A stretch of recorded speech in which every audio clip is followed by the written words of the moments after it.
Bom, gente, domingo é dia de Lucas, de nós nos debruçarmos sobre o texto de Lucas, aprendendo com Lucas o que ele quis dizer a Teófilo. Teófilo, preste atenção, eu pesquisei toda essa história de Jesus e dos seus discípulos, entrevistei gente, é isso que ele fala no começo do seu texto, do começo do evangelho, hoje chamado de Evangelho de Lucas. Ele fez uma pesquisa incrível e escreveu para Teófilo. A nossa ideia aos domingos, já falei, vou falar de novo, quantas vezes precisar falar, eu vou falar, que é tentar entendermos o que Lucas está dizendo a Teófilo, qual o conceito, o que é que ele está querendo mostrar para Teófilo. Bom, vamos nos lembrar, antes de entrar na conversa de hoje, que Jesus está andando por vários lugares ali da região da Galiléia, Cafarnaum e tudo mais, implantando o reino de Deus. Tudo que Jesus fala, tudo que Jesus faz é uma ação que revela a si. Ele se revela como Messias de Deus que chega, não o que eles esperavam, mas o Messias de Deus, melhor do que eles esperavam, é claro. Essa, inclusive, é uma grande confusão na cabeça dos judeus, né? E Jesus anuncia o reino de Deus. Diz lá em Lucas 4,43, Jesus diz assim: é necessário que eu pregue as boas novas do reino de Deus noutras cidades também, porque para isso eu fui enviado. Olha que interessante. Jesus dizendo que para isso ele foi enviado para implantar o reino de Deus, apresentar o reino de Deus aos homens. Ontem nós chegamos numa história que, na verdade, ela é maior do que se imagina. Ela é frequentemente dividida em duas histórias. A história de Jesus no barco e a tempestade e a história do endemoniado gadareno que é liberto. Quando nós lemos esse texto, e as Bíblias hoje em dia têm a tendência de fazer a divisão, mas é bom a gente observar que Lucas escreve continuamente. Jesus entra no barco em Cafarnaum, atravessa o lago, no meio do lago vem a tempestade, ele repreende a tempestade, os discípulos ficam com medo dele e dizem: quem é esse que até os ventos e o mar lhe obedecem? Essa é a primeira parte da história. Depois ele chega em Gadara, que é o seu destino, liberta aquele homem e depois volta, vai embora. Então Lucas, ele apresenta um trecho, é uma história só. É assim que nós entendemos ao lermos o trecho.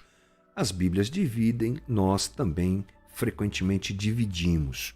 Bom, do capítulo 8, 22 ao 25, nós temos a história da tempestade. Eu não lerei agora, porque senão a gente não conversa, né, gente? Nosso tempo aqui é limitado.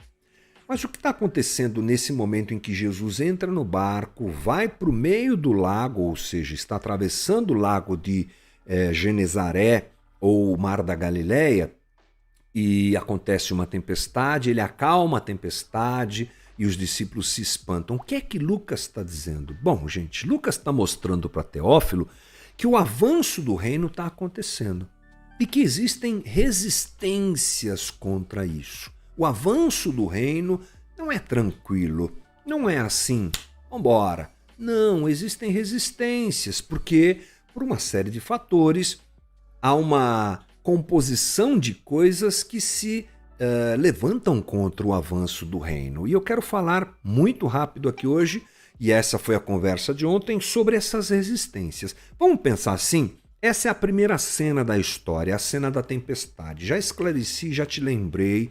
E Jesus, ele parte com um destino. Ele não entra no barco para passear.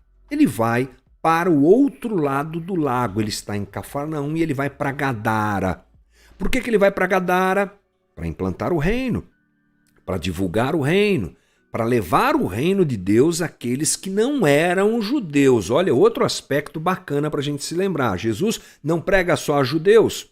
Jesus prega também a outros povos, outras etnias, outras pessoas ali próximas. E ele vai para Gadara com esse objetivo, libertar um homem endemoniado e, é claro, que implantar o reino de Deus. No meio do caminho, tempestade. Uau, meu Deus do céu! Olha, não se espante. porque a tempestade é uma coisa bastante natural para aquela região. E eu tive a oportunidade de conhecer Israel e naveguei no Mar da Galileia, e os guias falam isso hoje, até hoje.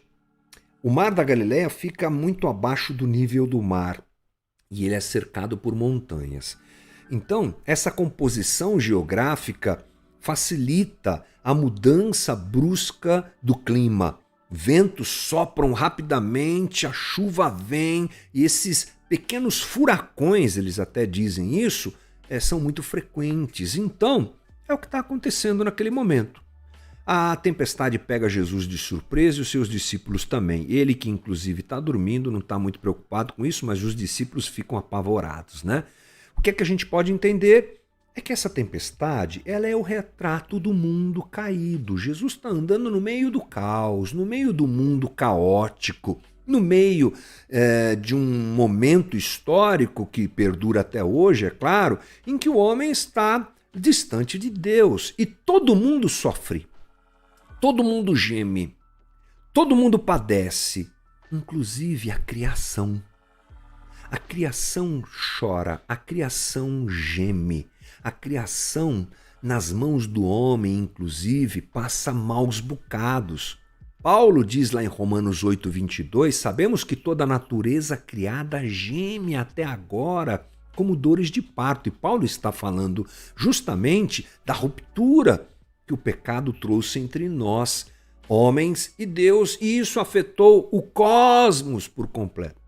A Terra geme, gente. Tá aí vulcão, tá aí tempestade de areia, aqui no interior de São Paulo, que deixou todo mundo espantado, matou 4 pessoas. Tá aí os tsunamis, tá aí esse poder todo que nós não controlamos e que grita: o mundo está em desordem.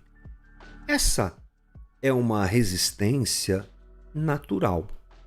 É assim que a gente pode entender. Uma tempestade como aquela, ela não deve ser vista, pelo menos penso eu, como algo espiritual. Muitas pessoas atribuem a essa tempestade um movimento espiritual. Jesus está indo lá libertar o gadareno.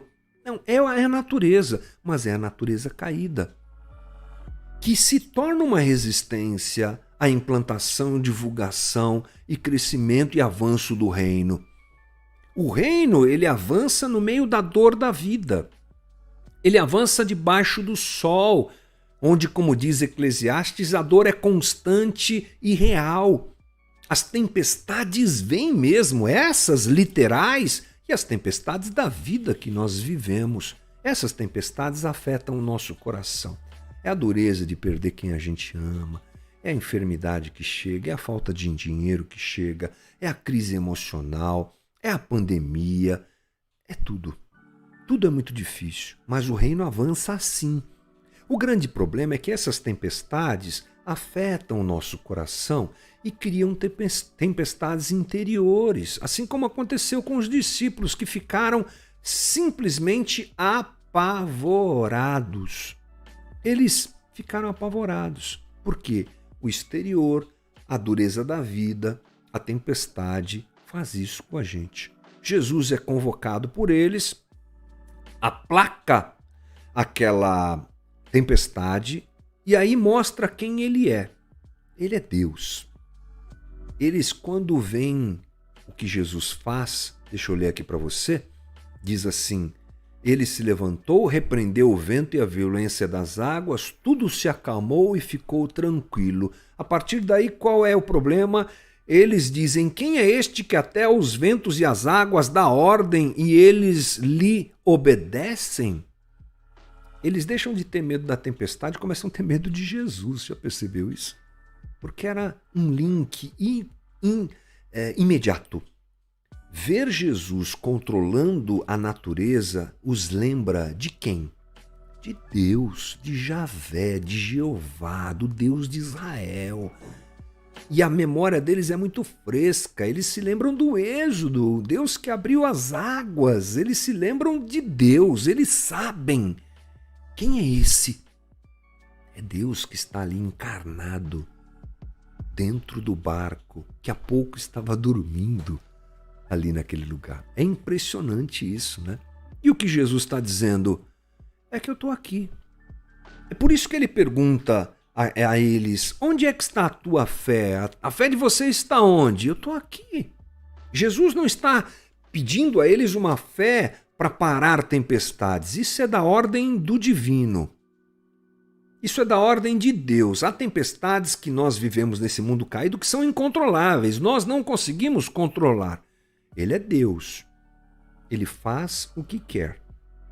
Diz um amigo meu que Deus não passa vontade. Não é? Ele faz o que quer. Jesus agora quis interromper a tempestade. Alguns momentos ele faz, alguns momentos ele não faz. Essa é uma resolução divina, uma situação resolvida por Deus. Então, que tipo de fé que Jesus está cobrando? A fé de confiarem nele, de que ele estava no barco com eles, coisa que acontece com a gente também. No meio das nossas tempestades, esquecemos que Jesus está com a gente, estamos avançando, implantando o reino, falando de Deus, mostrando o evangelho, vivendo o evangelho nesses dias. Vem as tempestades, a gente fica com medo. E Jesus está dizendo, take it easy, eu estou aqui, eu estou com você no barco, estamos juntos fazendo isso. E essa realidade aconteceu com eles lá, acontece com a gente aqui também, sem sombra de dúvidas. A cena continua, Jesus chega até Gadara, o endemoniado gadareno vem aos pés de Jesus, era um homem que estava completamente tomado, dormia nos cemitérios, no deserto, tentavam aprisioná-lo, ele quebrava cadeias e correntes, uma loucura, coisa de filme de Hollywood mesmo. E dentro daquele homem existia uma legião de demônios, e é assim que ele diz a Jesus. Sabe o que é uma legião? É uma referência a um grupo de soldados romanos que pode chegar a ter 6.000 homens. Demônio que não acaba mais. Sobrou demônio nesse momento aqui.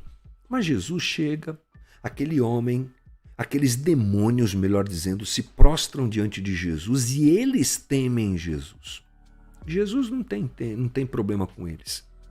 Eles dizem, que queres comigo? Jesus, filho do Altíssimo, nós te rogamos, não nos atormente. Olha que coisa linda. É Jesus cheio de graça e de autoridade e os demônios se curvando diante dele. Aqui cabe uma coisa, Jesus é simples e objetivo, ele resolve o problema porque por trás dos demônios está o homem que ele ama. E não tem muita conversa, vai para os porcos, tchau, acabou. Não tem entrevista com o demônio, não tem que ficar discernindo, sabendo nome, conversando. Vai embora, sai daqui. E Jesus, que é o Senhor de todas as coisas, está acima do mal e não há resistência quando Jesus opera. A gente aprende isso nessa conversa. E aí o homem é liberto, né, gente? Ele é liberto, fica completamente transformado. Essa libertação traz a ele lucidez, dignidade, reconciliação familiar. Ele vai, inclusive, anunciar o reino daqui a pouco, como nós sabemos muito bem, porque é isso que acontece quando o reino de Deus avança. Essa é uma outra resistência. A primeira, tempestades desse mundo caído. A segunda, forças das trevas. Mas todas elas, diante de Jesus, caem como com uma facilidade impressionante. E Jesus faz essa obra mesmo, inclusive continua fazendo isso hoje através da gente, através da igreja. Mas o texto continua. E sabe o que é interessante? A terceira cena que a gente encontra nesse texto, uma pena a gente não ter tempo aqui de ler tudo isso, mas é que Jesus, depois que liberta esse homem, se depara com um grupo de homens que eram os cuidadores dos porcos e toda aquela cidade. Bom, se é criação de porcos, não é judeu, né, gente? Já dá para entender. E aquela comunidade, ela vivia de criação de porcos, muito provavelmente. Aquilo era muito importante para a economia. E o que acontece é que eles ficam com medo de Jesus. Essa é a terceira cena. Eles ficam com medo e eles querem que Jesus vá embora. E aqui se apresenta a terceira, penso eu, resistência ao avanço do reino, mais complicada essa, que é o pecado estrutural, onde o lucro está acima da dignidade humana. Porque fica claro que as pessoas daquela cidade se importavam mais com os porcos e com o lucro que eles davam do que com o endemoniado que agora estava liberto. É sério isso, hein, gente? Não era para festejar? Não era para celebrar? Não era para... Uau, que incrível! Jesus fica aqui com a gente, você libertou esse homem. Não, vai embora. Tudo bem que esse homem agora tá bom aí, tá sarado, curado, né? Mas você acabou com a nossa economia, você acabou com o nosso sustento, você acabou... É a resistência do coração humano ao reino de Deus. São os esquemas de corrupção que a gente encontra que tomam conta do coração humano e que desvalorizam descaradamente a vida humana. É o jeito que a gente resolveu viver, os sistemas que são moldados por corações comprometidos pelo pecado, que refletem esse pecado no individualismo, na ganância, no preconceito, no racismo, no apego ao dinheiro, na sede de poder.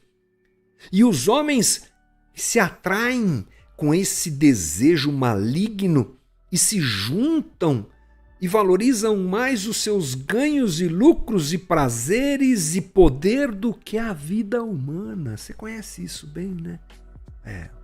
A gente está vendo isso hoje. E vamos continuar vendo isso sempre. Porque isso sempre está entre nós. Porque o mundo, ele está no maligno. Os corações estão distantes de Deus. São as estruturas pecaminosas. Nós chamamos isso de pecado estrutural. Um pecador que não quer se arrepender e conhecer a Jesus e mudar de vida e valoriza tudo que não deve ser valorizado, se junta com outro. É um sistema. Esse sistema está entre nós, ou nós andamos dentro deles. É impressionante. É o poder humano que não se dobra ao reino. Essa resistência que nos cerca, ela só é vencida com transformação de corações. Sabe por que a gente entende isso? Porque quando a tempestade veio, Jesus repreendeu e acabou. Quando os demônios se levantaram, Jesus deu ordem, eles foram embora. E agora? Jesus não faz nada. Porque ali estava uma resistência de corações humanos que precisam ser transformados. Eu disse isso ontem, me arrisco a dizer aqui hoje. Jesus pediu ou disse para aquele endemoniado, ex-endemoniado, que ele ficasse, porque ele queria ir atrás de Jesus. Mas ele disse, não, fique aqui e proclame o que Deus fez para você, para esse povo todo. Pode ser, a gente não sabe, que esse homem tenha sido um instrumento para que outro ali se arrependesse, outro ali se arrependesse, outro ali também, e essa estrutura fosse gradualmente, se não desmontada, diminuída na sua força. Nós não sabemos. Mas esse é o tipo de situação que só com a transformação de corações é que pode acontecer. Por quê? Por que Jesus não mudou o coração daqueles homens? Porque Deus não faz isso na força. Deus faz isso no amor. É assim que Ele nos criou e é assim que Ele quer se relacionar conosco, no amor. Quando enxergamos que andar com Jesus é melhor do que ter tudo o que temos. Quando o homem entende que essa estrutura que pretensamente coloca o homem em destaque e dá a ele tudo que o seu coração deseja, não é nada, é mentirosa, é corrupta, é péssima, é malvada, é cruel. Quando ele faz essa análise e se rende a Jesus, ele começa a andar com Jesus. E é isso que precisa acontecer, conversão de corações. A gente fecha lembrando que Jesus está com seus discípulos na tempestade, na expulsão dos demônios e ali, diante dessa estrutura caótica. Ele se movimenta para trazer o reino e hoje nós somos os discípulos dele que andam e que fazem isso. Quem faz isso hoje é a igreja. Jesus fez isso, depois os seus discípulos apóstolos fizeram isso, hoje somos nós que fazemos isso, é a igreja. E Jesus está com a gente. Ele está com a gente para a gente não morrer de medo no meio da tempestade. Ele está com a gente para a gente enfrentar as obras do inferno com autoridade que Ele nos dá e Ele tem, é claro. E Ele está conosco para sermos luz em meio aos sistemas corruptos e destruidores. Como discípulos de Jesus, cabe a nós vivermos isso. Cabe a nós entendermos isso. Cabe a nós crermos e vivermos a realidade da presença de Jesus com a gente no meio desse caos todo. E que Deus nos abençoe, que avance o reino, que o reino avance mais e mais. Valeu, gente! Esse é o nosso Novamente de hoje. Bora lá!